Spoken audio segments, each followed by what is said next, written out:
اسی پاکستان میں سارے پالیسیاں افغانستان کے حوالے سے ڈالر کی بنیاد پہ بن رہے ہیں. یہ جب اشرف غنی کا حکومت ختم ہوا تھا تو رپورٹ کے مطابق 80,000 سے لے کر 2 لاکھ تک وہ لوگ ہیں جو پاکستان کے خلاف لڑے تھے، جنہوں نے پوسٹوں پہ حملے کیے تھے، جو ان کے ایجنسیوں کے لوگ تھے، جو ان کے آرمی کے لوگ تھے، ان کو امریکہ کے کہنے پہ اپنے پاکستان کے میں لا کے بسایا.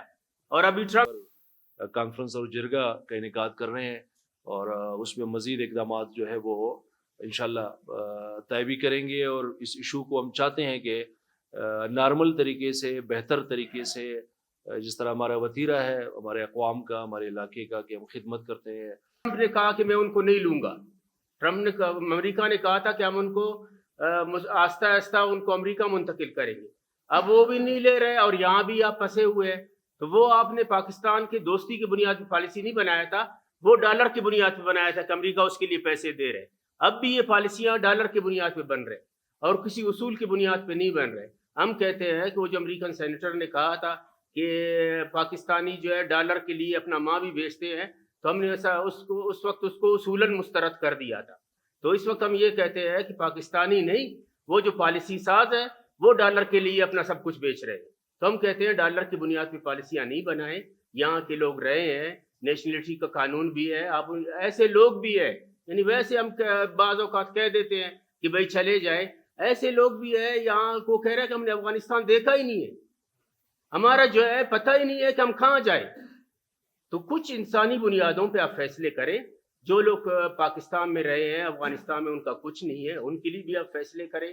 اور جو لوگ جن کو بھیج رہے ہیں اصول کی بنیاد پہ فیصلے کریں. آپ کا 40 سال سے آپ کو پتہ نہیں ہے کہ وہ کہاں رہ رہے ہیں اور کیا ان کے رہائش کا ہے اور وہ کون لوگ ہیں. آپ کہتے ہیں میں بسوں سے اتار کے، یعنی یہ 40 سال سے جو لوگ رہ رہے ہیں ان کے ساتھ آپ اس طرح کر رہے ہیں کہ بسوں سے اتار کے، مطلب آپ کے پاس کوئی ڈیٹا نہیں ہے، آپ کے پاس کوئی پتہ نہیں ہے کہ وہ کہاں رہ رہے ہیں اور کن کو آپ نے نکالنا ہے. بسوں سے اتار کے بس ہم بھیج دیں گے.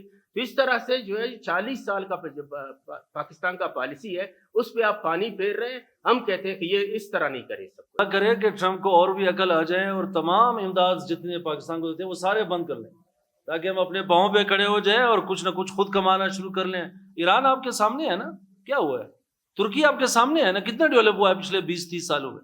ہم لوگوں سے پیسے لیتے ہیں، ان پیسوں کی بنیاد پہ جو ہم پالیسیاں بناتے ہیں. اچھا، دوسری بات یہ ہے کہ اخلاقی طور پہ، انسانی طور پہ اس طرح نہیں ہوتا ہے کہ میرے پاس ایک روٹی، ہمارا معیار تو یہ ہے، مزاج تو یہ ہے نا کہ ایک روٹی ہے وہ میں آدھی کر کے دوں گا نا ہمسائے کو اور مہمان کو اور اس کو.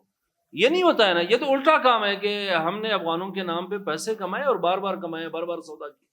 تو یہ ظاہر ہے ہمارے گلے پہلے بھی ہے، اب اور بھی مشکلات ہم اپنے لیے پیدا نہیں کریں.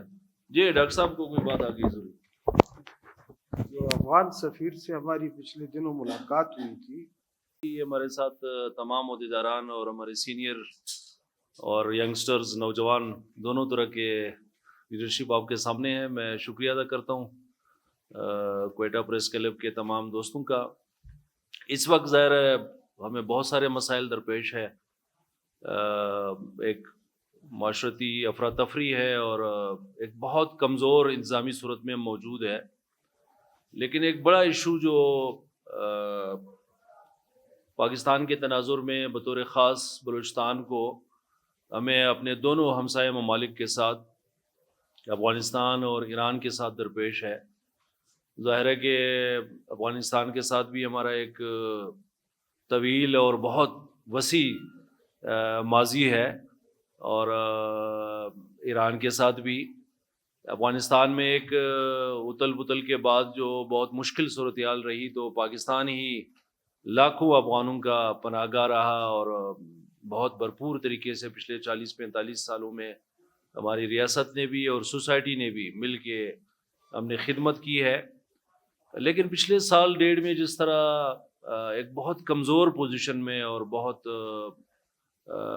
یعنی ایک جس کو ہم نہ پالیسی کہہ سکتے ہیں، نہ کوئی اس کو رولز کہہ سکتے ہیں، نہ کوئی اور اس طرح کی جو آج کے دنیا کے اندر جو مہذب الفاظ ہے اس کو کوئی نام نہیں دیا جا سکتا ہے. یہ ایک پالیسی افغانستان کے متعلق بنائی گئی ہے جس کا ظاہر ہے ایک بہت مشکل صورتحال تو یہاں افغان مہاجرین کو ہے. دنیا کے اندر عالمی قوانین ہے، انسانی حقوق ہے، اقوام متحدہ کے ادارے ہیں, ہیومن رائٹس کے ادارے ہیں, ہم ان تمام حقوق کو پامال کرنے پہ تلے ہوئے ہیں. اور ظاہر ہے کہ ہمارا ریاستی ڈھانچہ اور ادارے بہت کمزوری کا شکار ہے. جب آپ بغیر تیاری کے ایک معاملہ لیویز کے حوالے کر دے, پولیس کے حوالے کر دے, ایف سی کے حوالے کر دے, سیکورٹی کے جو ہمارے ادارے ہیں ان کا نہ ٹریننگ ہے, نہ ان کا کوئی مزاج ہے, نہ ان کا معیار ہے, نہ انہیں اخلاق کا پتہ ہے, احسان اور عدل تو بہت دور کی بات ہے. تو جو مہمانداری ہم بطور قوم کر چکے ہیں پچھلے 40-45 سالوں سے, اب ہمارا ایک اشرافیہ کا جو طبقہ ہے, چاہے اس کا تعلق اسلام آباد سے ہے یا پنڈی سے ہے یا ہمارے آس پاس جہاں سے بھی ہے, ان کا اپنا ایک طبقہ ہے. وہ اپنے مفادات کے لیے تمام جو طے شدہ مسلمہ ہمارے پالیسیاں ہیں ملکوں کی پالیسیاں جب بنتی ہے تو اس میں وقت لگتا ہے, اور وہ ایک بڑے ڈیبیٹ کے بعد, ایک معاشرتی اور سماجی پس منظر کے بعد ہی کہیں جا کے وہ اردو والے کہتے ہیں نا اونٹ کہیں کروٹ لیتا ہے. اس کو ڈسٹرب کرنا اس کو اپنے چھوٹے اور حقیر مفادات کے لیے, تو اس پس منظر میں ظاہر ہے کہ ایک یہ اس وقت برننگ ایشو ہے. یعنی کوئٹہ میں بھی یہ مشکل ہے کہ یہاں بھی افغانوں کی نہ جائیداد محفوظ ہے, نہ ان کی عزت محفوظ ہے, نہ ان کے بچے محفوظ ہے, اور ہر چوک پہ پولیس والے کھڑے ہیں اور جس طرح وہ بدماشی کرتے ہیں. اور ہمارے پولیس تو ویسے بھی بدنام ہے نا, وہ تو ڈاکوؤں کو گرفتار کرنے کے بجائے جس کے گھر ڈاکہ پڑتا ہے ایف آئی آر پھر اسے بھگتنا پڑتا ہے جس کے ساتھ واقعہ ہوتا ہے.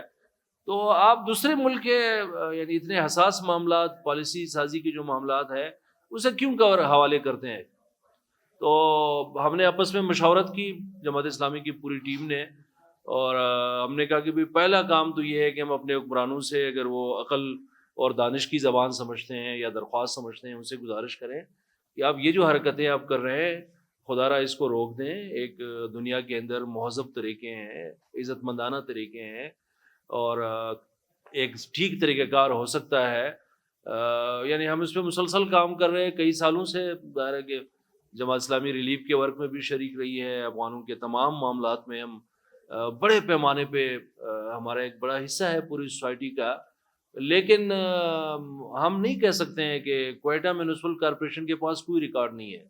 ہمارے جو صوبائی ڈپارٹمنٹس ہیں ان کے پاس کوئی وہ نہیں ہے. اگر ریکارڈ ہے تو وہ UNHCR کے ساتھ ہے, وہ یونیسیف کے ساتھ ہے. ہم نے پچھلے کئی سال پہلے یہاں ایک گورنر صاحب تھے, ان سے ہم نے درخواست کی کہ آپ قندھار چلے جائیں.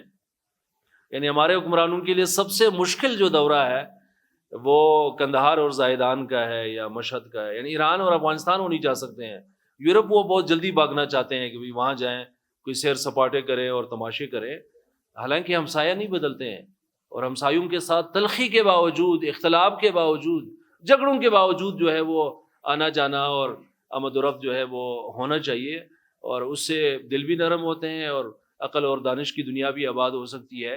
تو ہم نے کہا کہ آپ وہی جو UNHCR کا ریکارڈ ہے, یونیسیف کا ریکارڈ ہے, اسے اپنے صوبائی ڈپارٹمنٹ کے ذمہ لگائیں کہ بھائی اس کو ڈسٹرکٹ گورنمنٹ کے ذمہ لگائیں کہ اس کو تازہ کرے. اسی بنیاد پہ اپنا آپ کاٹ دیں, ٹیکس لے لو ان سے, لوگ آپ کو پیسے دیں گے. پاکستان میں تو ویسے اس وقت سانس لینے بھی ٹیکس ہے, تو ٹیکس لینے کا بھی آپ کو ایک معنی ہوگا. تو اس پہ ہماری گزارش ہے. ہم 3-4 اسٹیپس بھی ہمارا خیال تھا کہ ہم اپنے حکمرانوں سے کہیں. ظاہر ایک براہ راست بہت بڑا اثر تو ہمارے اوپر بارڈر ٹریڈ پہ اثر پڑا ہے, اور بارڈر ٹریڈ ایک ایسا اثاثہ ہے, ایک ایسی نعمت ہے جو پاکستان, افغانستان اور ایران کا ایک مشترکہ خوبصورت اور بڑا وسیع دسترخوان ہے.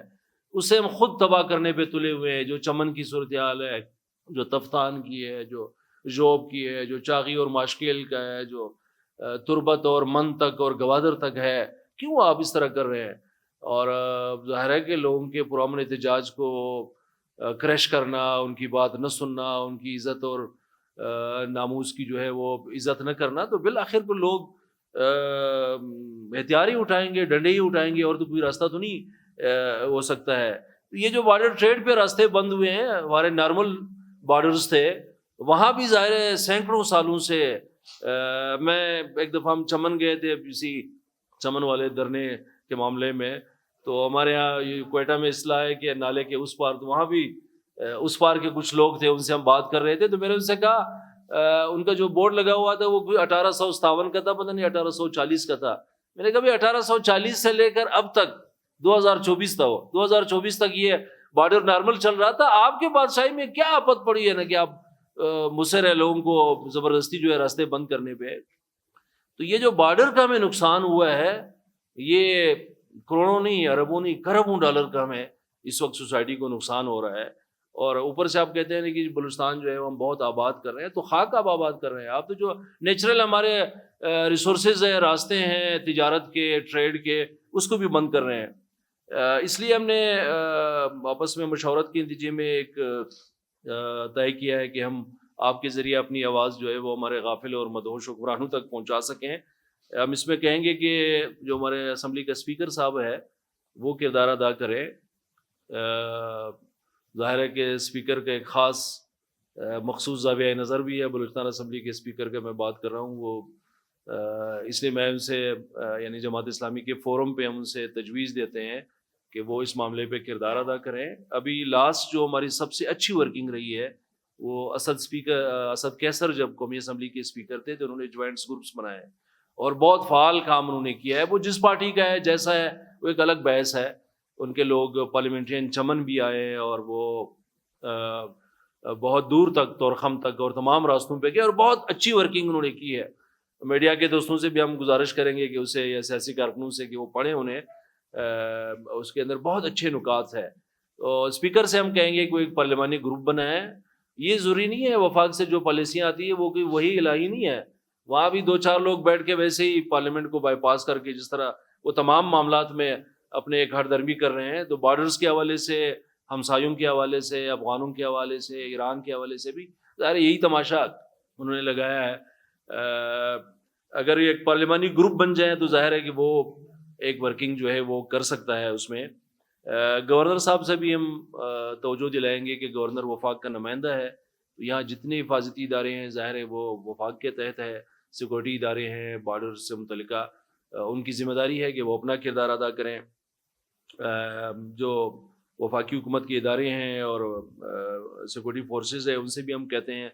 جماعت اسلامی نے اپنے آپس میں مشاورت ہم نے کی ہے کہ انشاءاللہ ہم 17 اپریل کو 17 اپریل کو اس پہ ایک معتبر کانفرنس اور جرگہ کا انعقاد کر رہے ہیں اور اس میں مزید اقدامات جو ہے وہ انشاءاللہ طے بھی کریں گے. اور اس ایشو کو ہم چاہتے ہیں کہ نارمل طریقے سے، بہتر طریقے سے، جس طرح ہمارا وتیرہ ہے ہمارے اقوام کا، ہمارے علاقے کا، کہ ہم خدمت کرتے ہیں، عزت دیتے ہیں، اور مشکلات بھی ہے، مسائل بھی ہے، تکالیف بھی ہے، لیکن یہ ہمارا فرض ہے کہ ہماری دعا ہے کہ اللہ تعالیٰ افغانستان کو پرامن رکھے، مستحکم رکھیں. ان کا جس کی بھی حکومت ہے لیکن اگر وہ پرامن اور مستحکم رہیں اور ترقی یافتہ افغانستان رہے تو اس کے نتیجے میں افغانوں کو بھی فائدہ ہوگا. پاکستان میں بھی، ایران میں بھی، آس پاس جہاں ان کے لاکھوں لوگ ہیں وہ اپنے گھر واپس آ سکیں گے اور ہمیں بھی فائدہ ہوگا. اس وقت تو ہم ظاہر ہے کہ تجارت کے تمام راستے بند کر رہے ہیں، لیکن ہمارے پاس وسط ایشیا تک جانے کے لیے، دنیا کے ایک بڑے حصے کے لیے، جس طرح گوادر ہمارے لیے سرمایہ ہے، جس طرح سی پیک کے تناظر میں ہم اس طرف دنیا کے 70 اور 100 ممالک کی طرف جا سکتے ہیں، اس طرح وسط ایشیا کی طرف قندھار سے بھی بہت بڑا گیٹ وے جو ہے وہ نکلتا ہے. تو ہمیں مفت کی دشمنیاں جو ہے وہ نہیں پالنی چاہیے اور اس سے گریز کرنا چاہیے. تو 17 اپریل کو انشاءاللہ جمعرات کے دن ہم اس پہ ایک معتبر کنونشن اور جرگے کا انعقاد کر رہے ہیں، جس پہ مزید اقدامات کے لیے ہم سوسائٹی سے اور تمام دوستوں سے انشاءاللہ سٹیپس بھی اٹھائیں گے اور اپیل بھی کریں گے. سب آپ کو بات جی کوئٹہ میں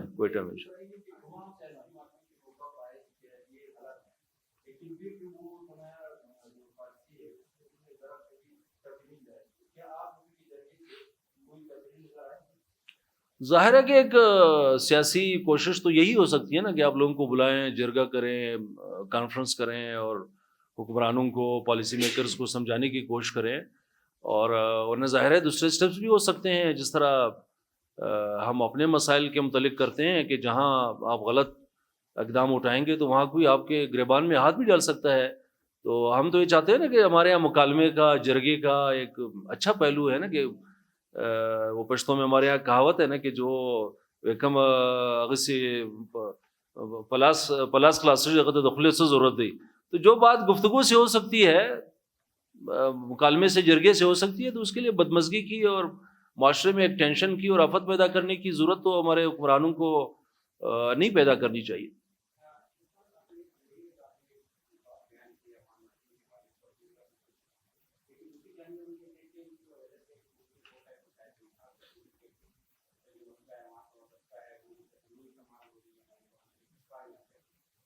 میرا نہیں خیال ہے کہ ویسے تو صوبے کی سطح پہ بہت ساری چیزیں ڈسکس بھی نہیں ہوتی ہے، وفاق میں بھی کتنی ہوتی ہے، لیکن اس کا راستہ ہے نا، اس پہ گفتگو کی ضرورت ہے، اس پہ مکالمے کی ضرورت ہے. اس میں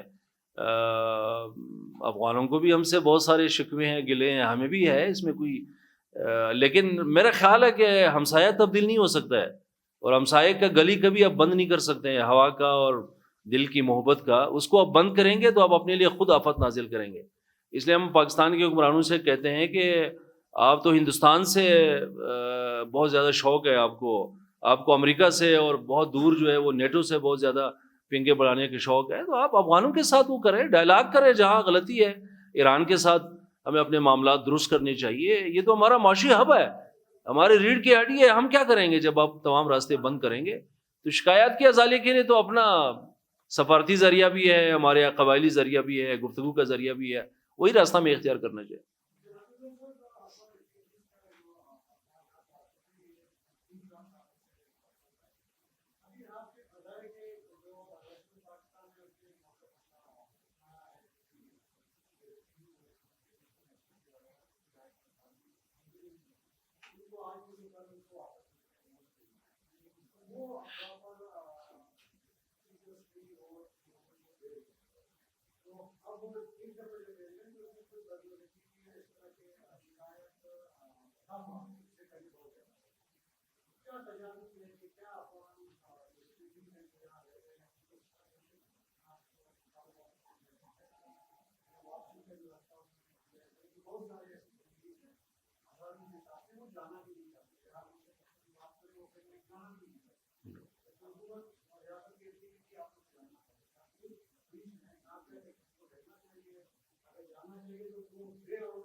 بہت اچھا ہے، آپ نے بہت بنیادی سوال چڑھا. دیکھیے دنیا میں تو اس وقت ایک مسلمہ قانون بن گیا ہے نا کہ جو بچے جہاں پیدا ہوتے ہیں، ہمارے بچے جب مغرب میں پیدا ہوتے ہیں تو ہم کتنے خوش ہوتے ہیں نا. صادق خان جب لندن میں پیدا ہوا ہے، جو لندن کا میئر ہے، تو ہم پوری دنیا میں کہتے ہیں کہیں کوئی وزیر بنتا ہے، کہیں کوئی وزیر اعظم بنتا ہے، ورنہ ٹیکسی ڈرائیور اور عزت کے ساتھ زندگی کمانے کا، روزی کمانے کا پوری دنیا میں آپ کو موقع ہے. تو پاکستان کو بھی، افغانستان کو بھی، ہمارے خطے کو بھی ذرا اوپن ہونا چاہیے نا، دنیا سے سیکھنا چاہیے. اس لیے یہ تو لیکن یہ چونکہ پالیسی کا معاملہ ہے، اس معاملے میں ہمارے حکمران اور ہماری ریاست اس معاملے میں کتنا اوپن ہوگا اور کب ہم انسانی حقوق کے یا احسان اور عدل کے اس مقام پہ ہوں گے جس پہ دنیا ہے بغیر مذہب کے. ہمارے یہاں تو ہم روایات کا بڑا ڈنڈورا پیٹتے ہیں اور مذہب کا بھی سہارا لیتے ہیں، لیکن ہم یہ کہتے ہیں نا کہ شکایات اس وقت بھی موجود ہے، خاص کر جائیدادوں کے حوالے سے، کاروباروں کے حوالے سے. اگر آپ کے پاس کوئی فرد رہا ہے، خاندان رہا ہے 10 سال 20 سال 40 سال، اور آپ اس کو ڈنڈا لگا کے کہیں کہ بھی آپ کل چلے جائیں، مہینے کے اندر چلے جائیں، یہ بہت بری بات ہے اور انسانی حقوق کے منافی بات ہے. اور اس لیے ہم کہتے ہیں نا کہ جو انہوں نے 2-3 کیٹیگریز کیے ہیں اس کو نارمل ہونا چاہیے. جو رجسٹریشن پہلے سے موجود ہے UNHCR کے تحت یا ہمارے اداروں کے تحت، انہیں موقع دینا چاہیے، اور اس کو ایک معاشرتی مسئلہ بنائے نا، انتظامی مسئلہ نہیں بنائے. جب آپ فورسز، مطلب میں کل گفتگو سن رہا تھا، کوئٹہ کے ایک اسسٹنٹ کمشنر کہہ رہا تھا کہ ابھی تو ہم ویسے اپیل کر رہے ہیں، پھر اس تاریخ کے بعد ہم گاڑیوں سے لوگوں کو اتاریں گے، پھر ہم جائیں گے گھر گھر سروے کریں گے. یعنی وہ میرا دروازہ بھی کھٹکھٹائے گا، آپ کا بھی کھٹکھٹائے گا کہ آپ بتائیں نا. یہ تو ایک بہت تذلیل والا طریقہ ہے نا. جب آپ کا اپنا مینجمنٹ کمزور ہے، آپ اس کو غصہ جو ہے ہمسایوں سے نکالتے ہیں. اور یہ کوئی چیزیں تو ساری جمع ہوتی ہیں نا، حساب کتاب لکھا جاتا ہے نا. تو اتنا کریں ہماری ریاست اور ہماری سوسائٹی کے قلم خود برداشت بھی کریں نا.